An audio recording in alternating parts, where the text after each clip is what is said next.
어디서도 환영받지 못했던 갱스터가 있습니다.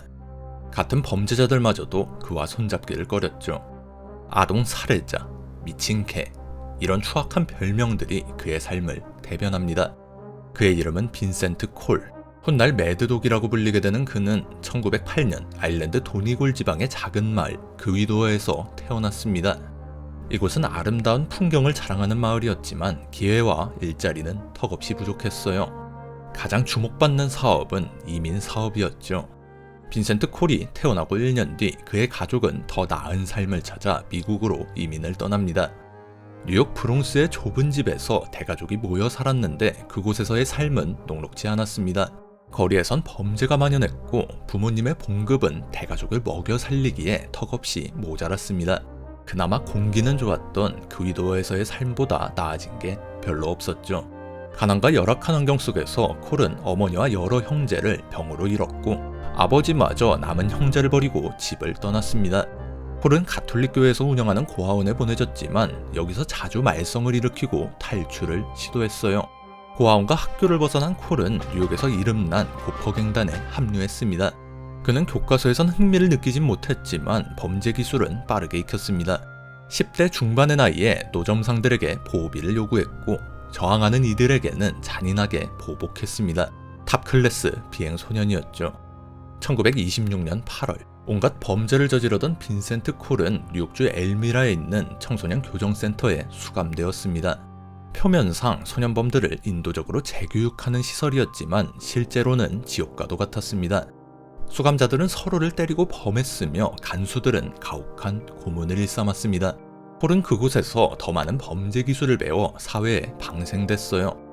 거리로 돌아온 빈센트 콜은 고퍼갱단 리더였던 오니 매든의 소개로 유대인 갱스터 더치 슐츠와 만나게 됩니다. 당시 금주법으로 인한 밀주 사업 경쟁은 치열했고 갱스터들은 서로의 운송 트럭을 노리며 혈투를 벌였습니다. 콜은 주급 150달러를 받고 슐츠가 소유한 트럭의 무장경비원으로 일하기 시작했습니다. 그는 목표를 위해서 폭력을 서슴지 않았고 살인조차 두려워하지 않는 냉혹함으로 공포의 대상이 되었습니다. 금방 더치 슐츠가 아끼는 부하 중 한 명으로 자리 잡게 되었죠. 1927년 19살의 빈센트 콜은 한 불법 선술집 주인을 살해했습니다. 더치 슐츠표 밀주 구매를 거부했다는 이유였죠. 혐의가 명백했음에도 불구하고 콜은 재판에서 무죄 판결을 받았는데요. 이는 보스 더치 슐츠가 재판부에 압력을 행사한 덕분이었습니다. 이후 슐츠는 콜에게 과격한 행위를 삼가도록 경고했지만 그는 후회하는 기색을 전혀 보이지 않았어요. 오히려 자신의 실력을 과대평가하며 적절한 대우를 받지 못하고 있다는 불만을 품기 시작했습니다. 콧대가 높아진 콜은 사치스러운 생활을 즐기면서 필요한 자금을 마련하기 위해 무단으로 개인 사업을 벌이기도 했죠. 그러던 중 슐츠의 승인 없이 브롱스에 있는 한 낙농장에서 17,000달러 상당의 금품을 훔치는 범죄를 저질러 버립니다. 더치 슐츠는 문제를 따지기 위해 콜을 찾아갔지만 콜은 사과하기보다 자신을 부하가 아닌 동등한 파트너로 인정해달라고 요구했습니다. 슐츠는 이를 단호히 거절했어요. 그 후 빈센트 콜은 형 피터 콜과 함께 슐츠의 조직원 10여 명을 데리고 새 조직을 결성합니다. 둘을 연결해준 오우니 매든이 전쟁을 우려해 화해를 주선했지만 갈등의 골만 깊어질 뿐이었습니다. 독립한 콜은 곧바로 슐츠의 맥주 수송 트럭을 빼앗고 소유 선술집에 방화를 저질렀습니다. 돌아올 수 없는 강을 건너버린 거예요. 1931년 5월 30일 빈센트 콜의 형 피터 콜이 할렘 거리에서 운전하던 중 슐츠 갱단이 쏜 총에 맞아 사망했습니다. 분노에 찬 콜 갱단은 기관총을 사용해 보복에 나서며 전쟁은 격화되었고 양측을 통틀어 20명의 갱단원이 이 전쟁에서 목숨을 잃었습니다. 얼마 전 조 마세리아, 살바토레 마란자노 두 마피아 보스 사이에서도 전쟁이 벌어졌는데 뉴욕 경찰은 시신이 발견될 때마다 어떤 전쟁의 희생자인지 판단하는데 어려움을 겪었습니다. 수적으로 열세였던 콜 갱단은 전쟁 자금을 조달하기 위해 납치 범죄를 벌이기 시작했습니다.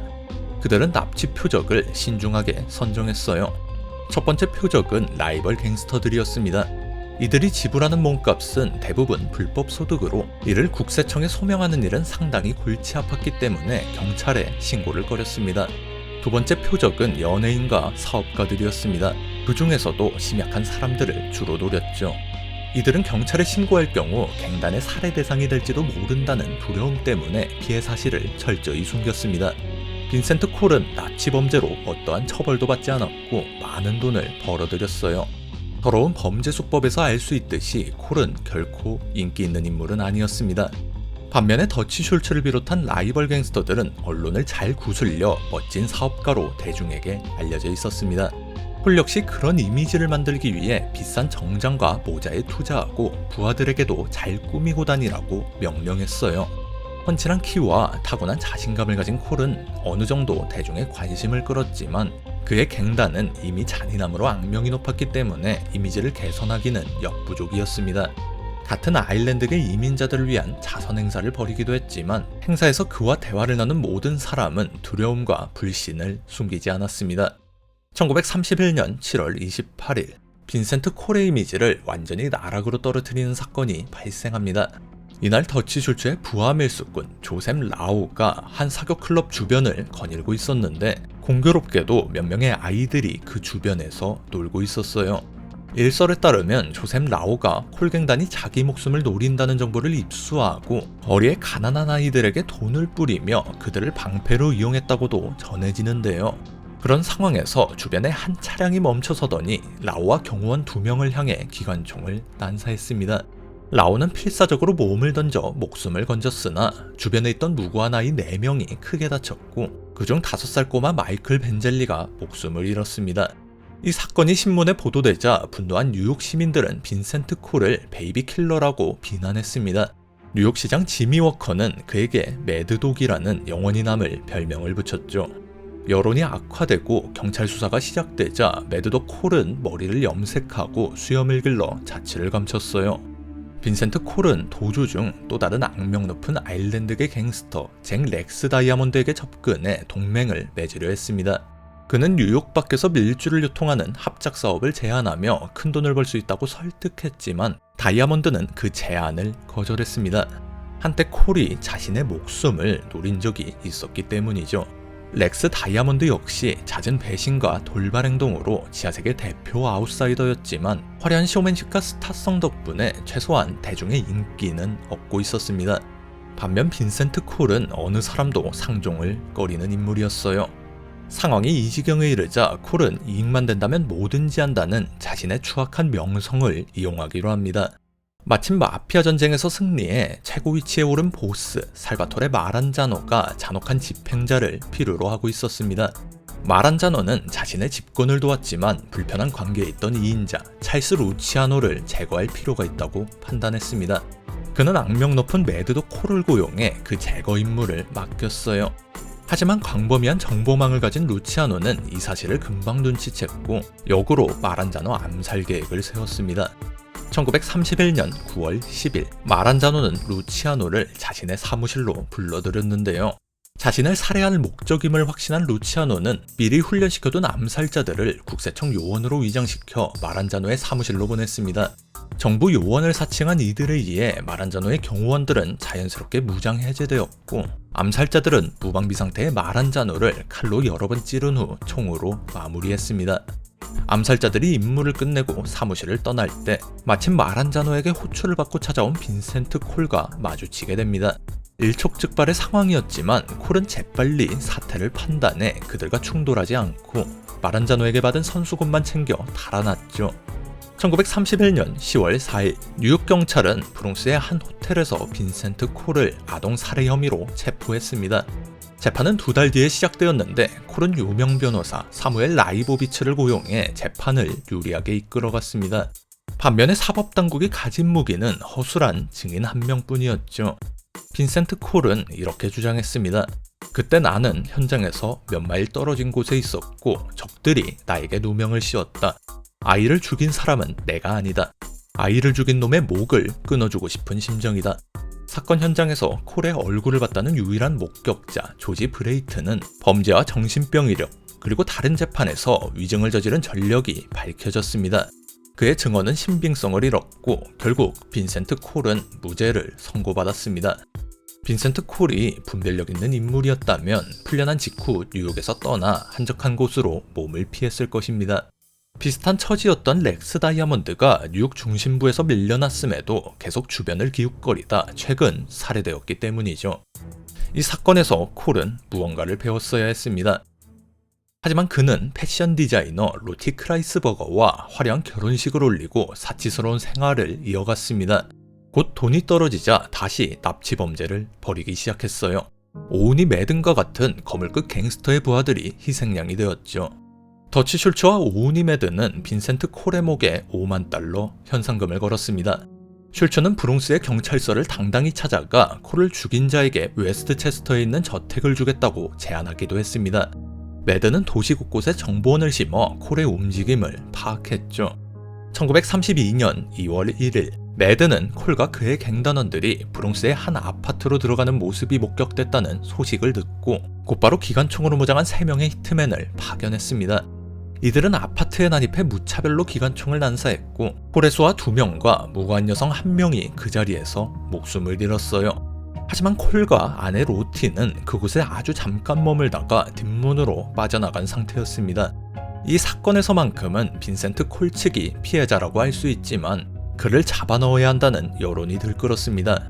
무차별 총격은 다시 뉴욕 거리에 공포를 불러일으켰고 사람들은 이러한 폭력의 근본 원인이 매드도 콜의 활동 그 자체에 있다고 판단했습니다.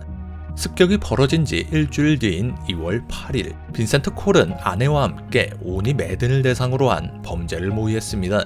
콜은 매든에게 연락해 $50,000를 요구하며 돈을 내놓지 않으면 그의 친인척을 납치하겠다고 협박했어요. 콜은 전화 추적을 피하고자 공중전화를 사용했지만 매든은 통화를 끊지 않고 대화를 이어가며 시간을 벌었고 정보원들이 금방 콜의 소재를 파악했습니다. 얼마 뒤 히트맨들이 공중전화가 있는 약국 앞에 도착했어요. 그중 한 명이 약국으로 들어가 계산원에게 진정하라고 말한 후 외투 속에서 톰슨 기관단총을 꺼내 전화 부스 안에 있던 콜을 향해 발사했습니다. 빈센트 콜은 벌집이 되어 현장에서 즉사했습니다. 겨우 23살의 나이였죠. 콜의 시신에서는 15발의 총탄이 발견되었습니다. 빈센트 콜의 장례식은 그 화려한 삶과는 대조적으로 매우 초라하게 치러졌습니다. 오직 아내 로티 콜만이 진심으로 그를 애도했죠. 빈센트 콜은 몇 달 전 살해된 형 피터 콜의 묘비 옆에 묻혔습니다. 보통 갱단 보스의 장례식에는 수십 대 차량이 행렬을 이루지만 콜의 장례식에는 단 4대의 차량만이 등장했습니다. 하나는 빈센트 콜의 관을 실은 차량, 또 하나는 그의 가족을 태운 차량, 그리고 나머지 2대는 감시하는 형사의 차량과 전 보스이자 숙적인 더치 슐츠가 보낸 화환을 실은 차량이었습니다. 슐츠의 화환에는 소년들로부터라는 메시지가 적혀 있었죠. 빈센트 콜 살해 사건은 일반적으로 그에게 원한을 가진 많은 사람에 의한 공동작전으로 여겨집니다. 살해 당시 콜의 경호원이 저항하지 않고 가게 밖으로 순순히 물러났기 때문에 부하들이 적들과 사전에 내통하고 있었을 가능성도 제기되었죠. 결과적으로 빈센트 콜의 죽음으로 체포된 사람은 아무도 없었습니다. 미망인 로티는 몰락한 남편의 갱단을 이어가려고 했습니다. 1933년 그녀는 2명의 갱단원과 함께 보석상을 털었고 그 과정에서 한 여성을 살해한 혐의로 체포되었습니다. 수감된 그녀는 남편을 죽인 사람들에게 자신도 살해될까 두려워 가석방 후에도 감옥을 떠나기를 거부했다고 하며 그 이후 행적은 알려지지 않았습니다. 금주법 시대에 걸출한 갱스터들이 넘쳐났지만 거리에서 기관총을 무차별로 쏘아대는 미친 개 빈센트 콜이 남긴 인상은 그 누구와도 비교할 수 없을 만큼 독보적이었습니다. 빈센트 콜의 이야기는 뉴욕 시민들에게 큰 충격을 안겼고 그의 삶은 수많은 소설과 영화로 제작되었습니다.